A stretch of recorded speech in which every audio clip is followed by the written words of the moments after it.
Un des symboles de l'Air Radziwiłł, cette voie rapide, présentée comme la première autoroute de Madagascar, un projet colossal d'1 milliard de dollars, construit par une société égyptienne. Mais en 3 ans, seuls 8 km sur 260 ont été construits. Assez pour faire basculer la vie de ce père de 3 enfants. 2 tiers de ces rizières ont été ensevelies. Le reste a été noyé, car la route empêche l'évacuation naturelle de l'eau. Avant, chaque fin de semaine, nous pouvions manger de la viande et en semaine, des légumineuses. Aujourd'hui, trouver un accompagnement pour le riz, ça devient difficile. Autrefois, je pouvais vendre une partie de ma récolte pour racheter de la viande. Maintenant, je n'ai plus aucun revenu. Si l'on m'indemnisait pour ce que j'ai perdu, je pourrais élever des canards et des poulets fermiers.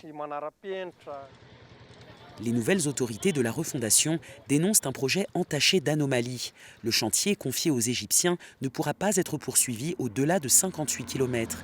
Un audit, de nouvelles études d'impact et un appel d'offres sont prévus. L'État promet d'indemniser les victimes et se réserve le droit de changer le tracé et les prestataires. Pour être franc, la société Samkrit a été complice des irrégularités faites par l'ancien pouvoir. Donc selon moi, si l'État malgache décide d'écarter Samkrit, il en a l'entière légitimité. Autre projet fantasque de l'ancien président Radziwiłł, ce téléphérique dont les cabines ont disparu. Un projet à 150 millions d'euros qui n'a fonctionné qu'un mois à peine, 4 heures par jour, en raison des coûts de l'énergie. Partiellement détruit par des émeutiers durant le mouvement Gen Z en septembre dernier, son utilité fait débat. Oui, bien sûr, j'aimerais bien que ça refonctionne. Je voudrais même que le président revienne au pays. Vaut mieux supprimer ça, car on n'en a même pas besoin. Ce n'est pas encore prioritaire. La priorité, c'est le social, l'eau, l'électricité. Lors de sa récente visite à Paris, le président de la refondation malgache a demandé à Emmanuel Macron l'effacement de la dette contractée en France.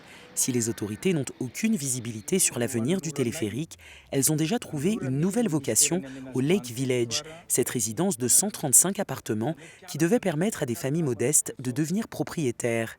Les militaires ont préféré les céder aux étudiants de l'université publique d'Ankatsu. Mais les travaux sont encore inachevés.